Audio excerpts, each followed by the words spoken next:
So welcome to another video from theplayersaid.com. My name's Alexander, and today we are going to discuss very briefly, just kind of at quite a high level, wargame magazines. I have a bunch, and I have a bunch of different ones. I just wanted to have a discussion, I suppose, about what is out there, what you can expect from them, and things that you might be interested in. Wargame magazines are not something that are new. Wargame magazines have been around as long as the wheel has been around. I mean, if you go to conventions, I know when we go to Gen Con, there's a big wargame stand, and they have, umpteen issues of strategy and tactics, Wargamer, Command magazine, all these well-established kind of older magazines. So I know you guys have played a lot of these, read a lot of these. Those are out there. I've played a few games from them. I've read a couple of those. Today we're going to talk a bit more about some of the modern magazines that are current, that I can subscribe to, things that you might actually be interested in today. Just before we jump into that though, sure. I think strategy and tactics was interesting. These older ones, I buy them specifically for the games because there's so many of them. It's hard to know where to start. But so there was one issue of S&T which had a game called Pegasus Bridge in it, and it used the same system as Raid on Saint Nazaire. So that's one where I bought that just because it's a cool solo system. I was into solo games. It was a different topic, frankly, and it used this neat little system. So I bought that magazine specifically for that game, and I'll tell you, the game was fun. It was fun, right? It was a game that is limited in its scope, because it's a tactical game around Pegasus Bridge, basically. There's some optional scenarios which are ahistorical, but basically British Paris landed and took the bridge. I mean, that's really, really what happened. It's trying to do that with minimal casualties, because they took it pretty handily and easily. So the game itself doesn't necessarily provide that many challenges as I was expecting, only because Raid on Saint Nazaire is brutal and it is incredibly difficult to win. It's incredibly difficult to even get your commandos to Nazaire intact. It's just not going to happen. So the game itself was fine. The system's cool. It was nice to play another game in that system. But that's why I picked that magazine. So I wanted to play that game. And that's how I would approach those older games, because they can be scary and daunting. There's a billion of them. So you just kind of look through, find one that you're interested in, pick that up. That's something I'd recommend for those kind of older magazines. I know I have an issue of Wargamer, which has, I think it's called First Team Vietnam, I believe, which is a solo-only game, and that's what I was looking for, right? I was looking at a couple of magazine solo games. That one was recommended to me that was good, so I picked that up. And in each of those magazines, they have some good wargame stuff in them, but what's really interesting about those is they are packed full of real history about that game. That's my experience with that S&T game. There was a ton of stuff about Pegasus Bridge, about the paratroop landings, the preparation for the operation. Same with I think it was Wargame magazine. I think it was Wargamer is what the magazine's called. So that's how I approach those old games. Now, on to kind of modern games. There's a lot of magazines out there. I'm going to talk about kind of three that are kind of current ones that you can get your hands on very easily. The first one is C3I. This is something which I think that most people are very familiar with. So this is put out by RBM Studios, and it's Roger McGowan, who works this closely with GMT Games. And they feature in this magazine, which is an annual magazine, a lot of GMT games. C3I, this is number 32. So these magazines have been around for a while. I think you can order back issues from them. They're available on Amazon. They're available a lot of places. So this is a decent one. It has kind of a very, very, it's like a very heavy paper, if not a card, kind of actual front cover, which is nice. And it's just a bifold with staples in the spine. The C3I magazines. Oh, actually, there's a good little advert in here, right? These are basically the past few issues which have standalone games in them. And that's not something that I don't know if they always did that, but at least very recently they've had standalone games in their magazines. And a lot of them are games which are really, really good. I know I first really looked at C3I after I played Empire of the Sun, because in issue 29 they had Plan Orange, which is a full game with a full counter sheet and a whole decks of cards that uses a very, very similar system to Empire of the Sun, also from Mark Herman. So that was kind of how I really was like, yeah, I'll look at C3I. So I bought that it's a full, huge, really normal-sized game. It really could come in its own box, honestly. And then from there, Grant and I kind of branched out, started looking at the other ones. They had Case Blue, which they called a standalone game, but really it was just a snippet and a scenario from Unconditional Surrender. And I played that and I just wanted to play it, Unconditional Surrender, honestly. But Grant picked up issue number 30, which had a scenario called, I think it was Breaking the Bismarck Barrier for Empire of the Sun. Again, had its own map, but you used the cards and counters from Empire of the Sun. So that was like a scenario, but it had I think that one had War in the South, which was a scenario for Liberty or Death, one of Grant's favorite games. So that's, and then we played Battle of Wakefield in issue 31, played Gettysburg from 32, looking to play Issy. So then those are the games. That's fine. The games are great. With C3I is you get the errata counters. So you're getting things like, there were new or revised counters for things like Ardennes 44 or Ukraine 43. You'll get scenarios, and they come with new counters. I remember one issue had new scenarios for Wing Leader, and so you get counters for Wing Leader. One issue had a whole scenario for one of the great Battles of History games, so you're getting all those counters as well. So you get a standalone game, but you get a ton of accessories for your other games that you have in your collection, and that's really nice. That's one thing I really like about C3I. I think in this issue there was like a new solitaire bot for one of the coin games, so something like that. There was a new flowchart for Falling Skies. There's like a new updated played card for this game, or a new scenario for this other game, which is just a card, a different setup for those things, but you get enhancements to all your other games with C3I. So that's one thing I really like about C3I. As far as the content of the magazine goes, you do get a lot of focus on GMT, specifically for that reason, but it's not just kind of, here's some reviews of GMT games. A lot of the times, they're getting designers of their games, and especially ones that are highlighted in the new counters and scenarios. You'll get explanations about those, what's going on with them, why they thought that was important to make. So you get a lot of detail about two counters they're adding to your game. You get 2 or 3 pages of why we thought that was important, why you should care, and here's the history behind that. I mean, there's a whole article about Bridge Over the River Kwai, which is a single counter they added to Empire of the Sun.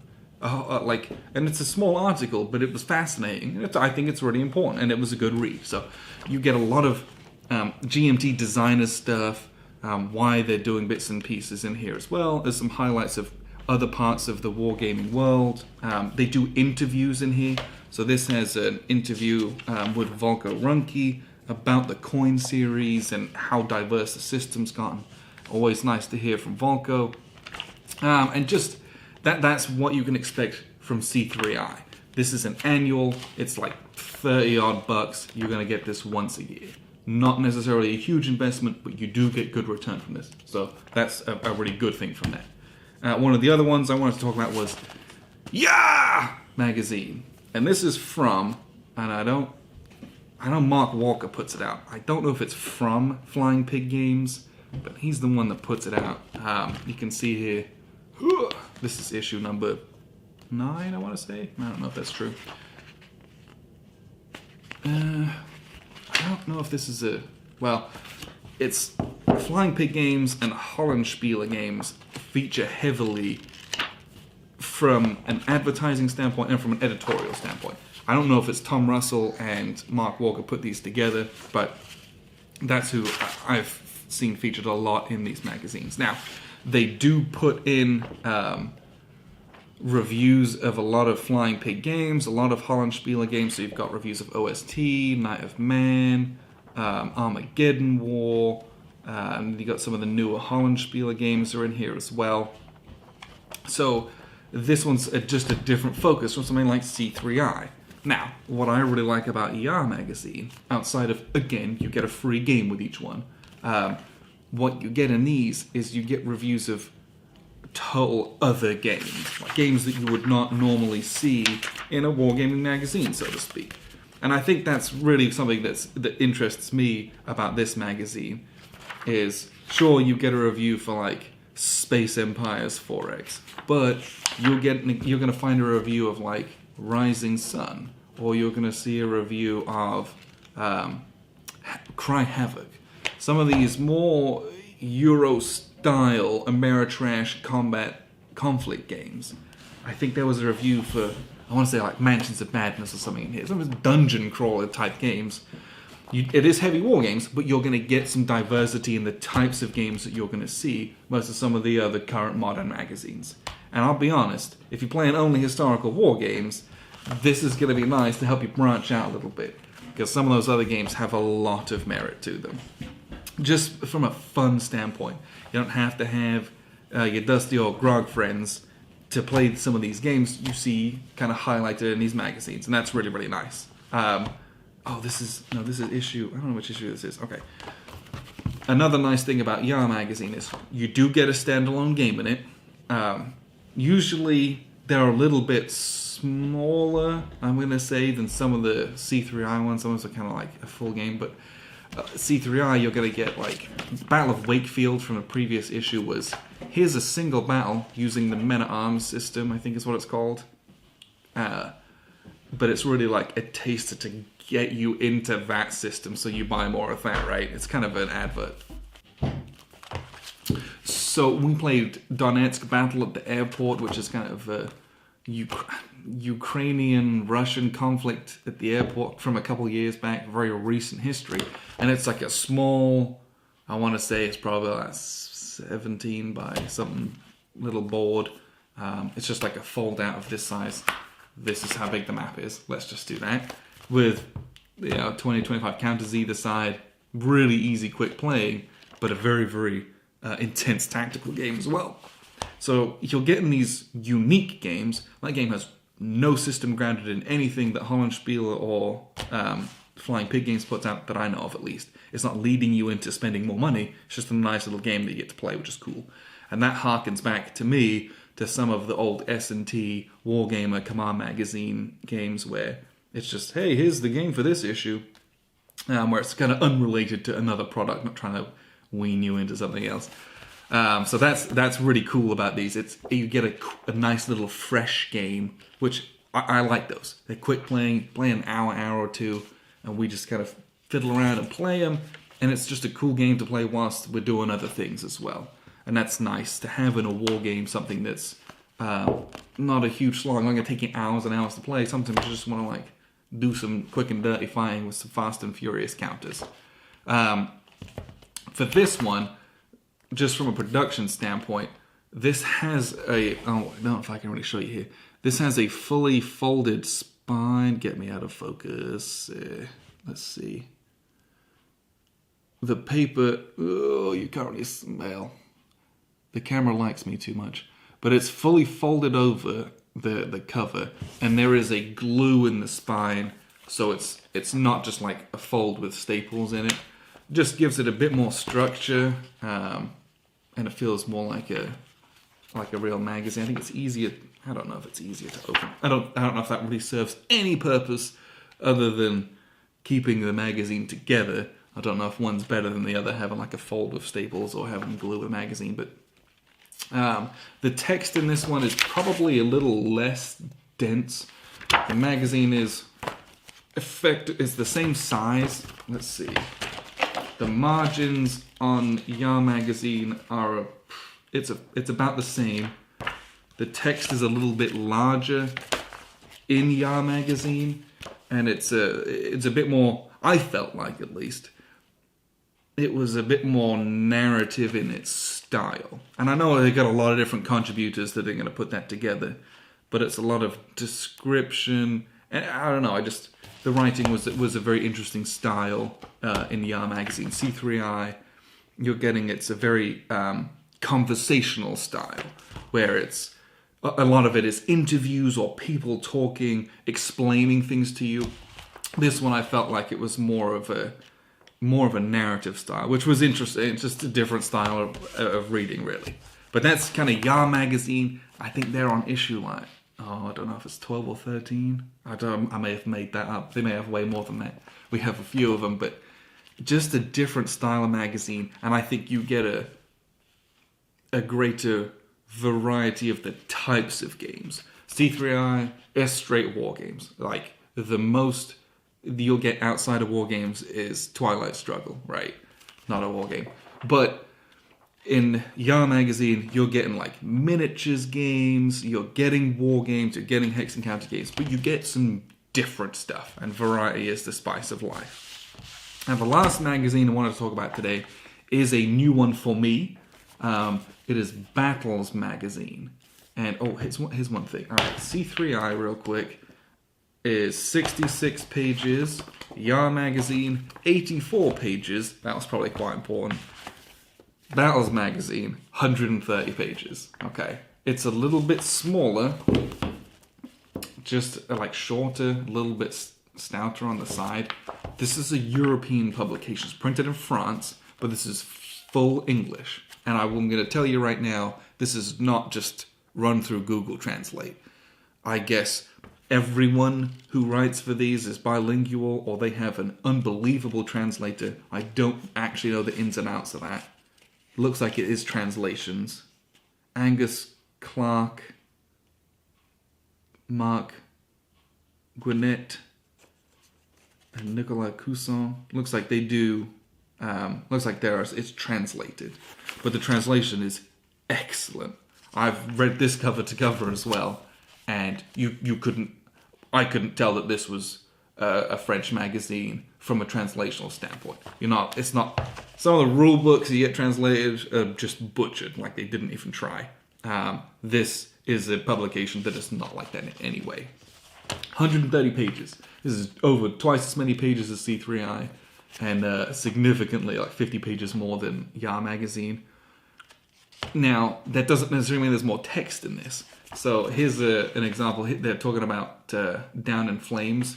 There is a ton of pictures and diagrams highlighting the actual games and components. Text-wise, it might be the same.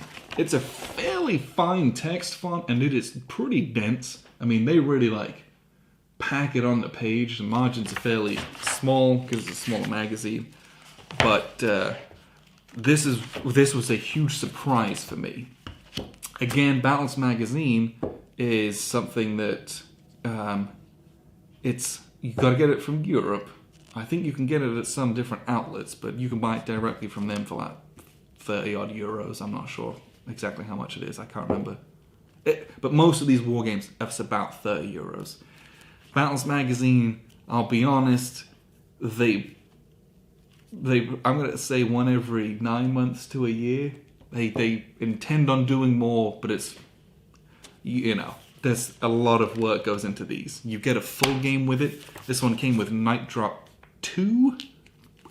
Ironically, what I said earlier, a Pegasus bridge game. So that was pretty cool. Totally different system though. They have the new issue is coming out soon. It's got Solferino in it. I believe that's what it is anyway. This was a real hidden gem to me. I'd never heard of this. The publisher and the owner proprietor contacted me and was like, "Hey man, you want to take a look?" So I'm like, "Sure, why not?" this is a goldmine, honestly, because the company is Kamchatka Publishing. From what I can tell, not affiliated with any wargame companies in any way. I don't know if that's true or not, but as such, this is the most. This has a very comprehensive look at every current war game and past war games. They're not like, oh, here's my GMT games or here's my Compass games. I mean, there's a game from every major publisher in here, at least one, now that you could think of. And I think that is a credit to this magazine. You know, and it helps that they're an independent publisher, right? So there's articles on all sorts of different things. From Liberty or Death to The Lamps Are Going Out. There was a DVG game in here. I think it was one of the leader games. They've got some really, really old games in here as well, which is really, really nice. There's an article about designing and making your own war games. You've got block war games in kind of Fab 73.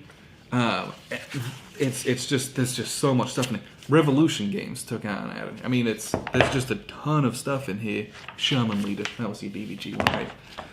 And 130 pages is a lot. It is a lot, but you get a lot of show, don't tell as well, which is really nice.